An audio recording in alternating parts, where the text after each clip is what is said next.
What is wrong with these people, man? I swear. I mean, every day, every week is something new. Just when you think they can't do anything more or they can't sink to a new level, they do it again. I'm sorry, man. Out of all of my years, and over the years, especially earlier on, I've had a lot of experience and exposure to white people. But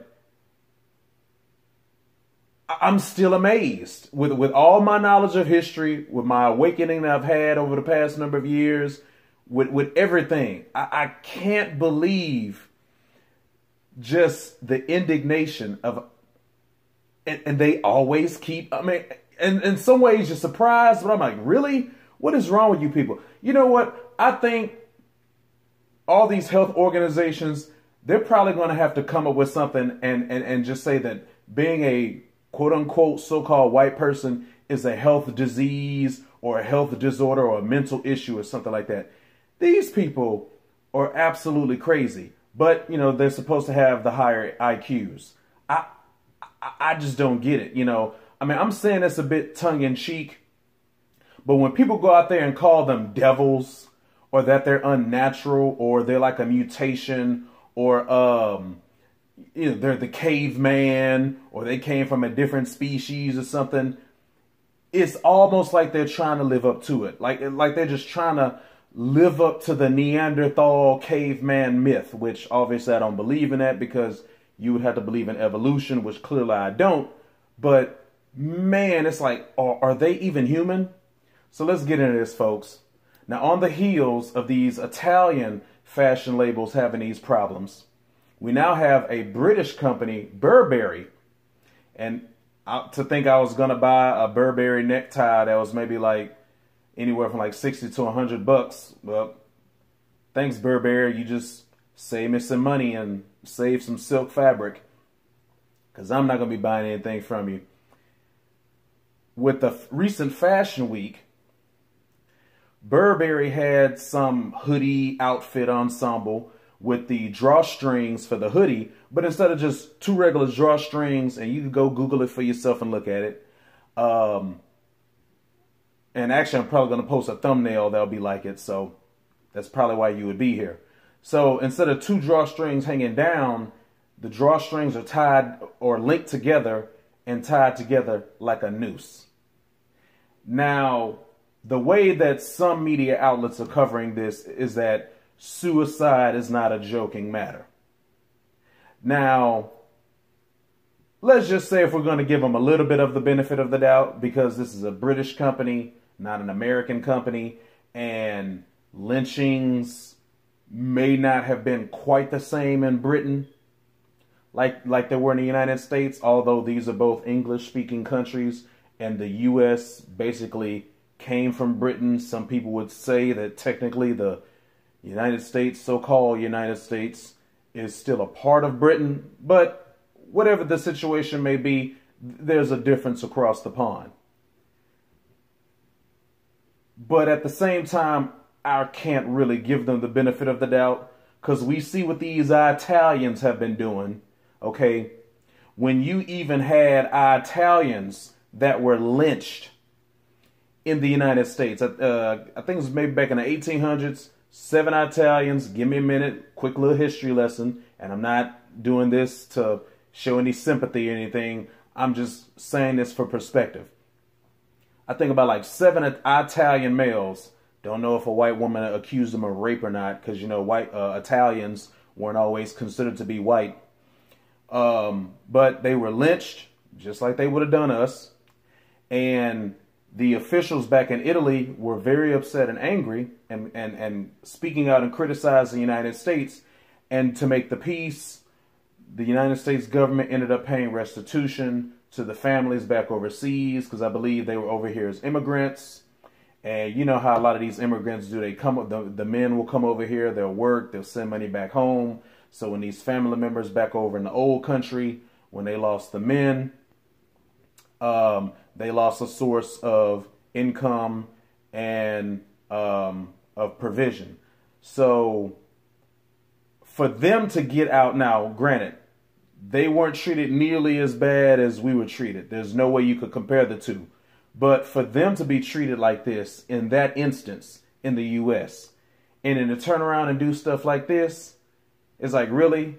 I mean, maybe you Italians back over in the old country, you know, don't realize this. Maybe you've traveled, maybe you haven't traveled to America, although you'll hear other European people like the Swedes and others say, well, the Greeks and the Italians and stuff like that, we never really considered them to be white because they're a mixed breed and they're technically dark meat. But I just don't see, you know, if they knew the situation, but I guess that's how it is. Everyone has to get some of that taste of whiteism, because at least you're not at the bottom of the barrel, you know, in this race for quote unquote race. So I just don't get it. You know, all the slurs they used towards them, all the names they were called, and then you do this. Now we got the British people doing it. Sorry, y'all, I had to digress, but, you know, I just had to get that out. Okay. Now, when it comes to this British label, Burberry, I can't really fully give them the benefit of the doubt because we've seen too much stuff like this before.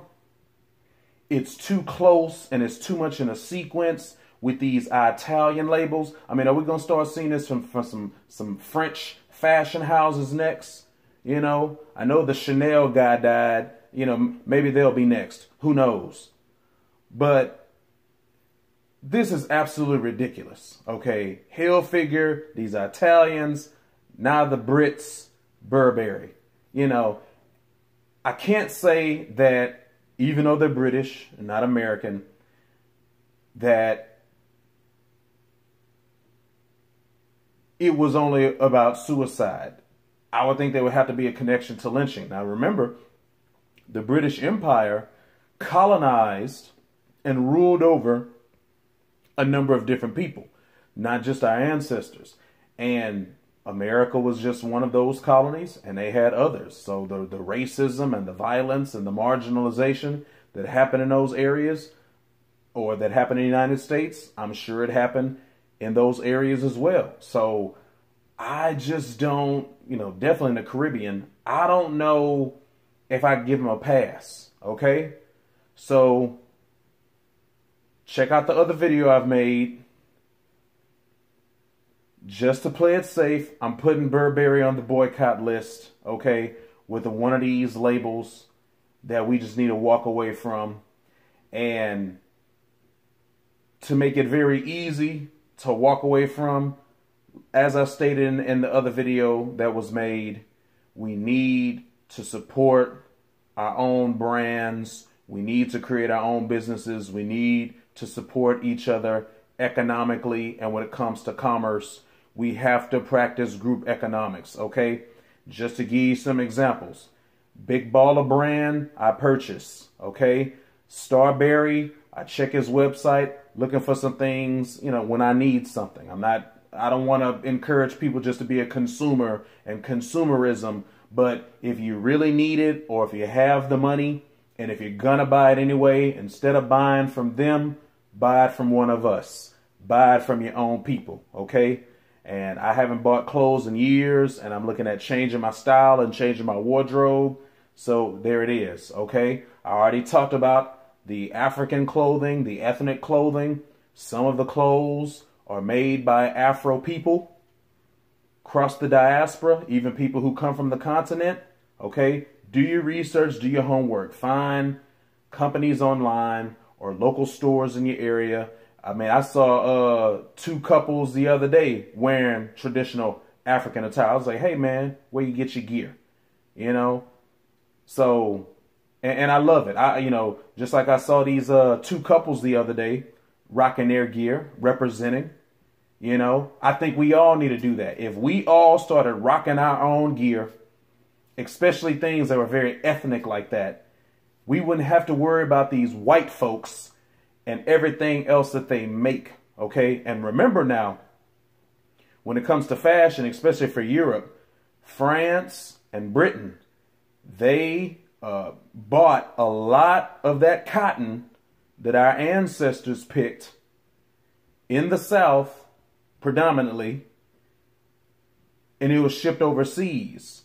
The hope of the Confederacy was that eventually that Britain and France would intervene in the American Civil War because they wanted that Southern cotton. Okay, so when we talk about the full economic aspect of slavery and the case and the argument for reparations and class action lawsuits that can go against companies that we can do the forensic evidence and trace and track particular companies, how they have benefited and exploited with slavery.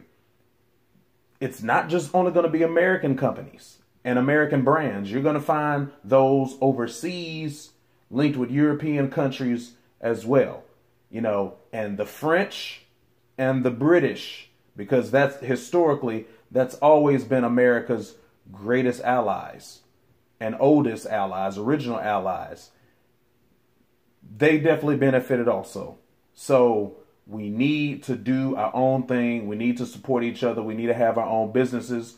You know, we need to grow the product. I mean, today you can make fabric from cellulose fibers and all different types of plants, you know, not just cotton. We need to grow the crops.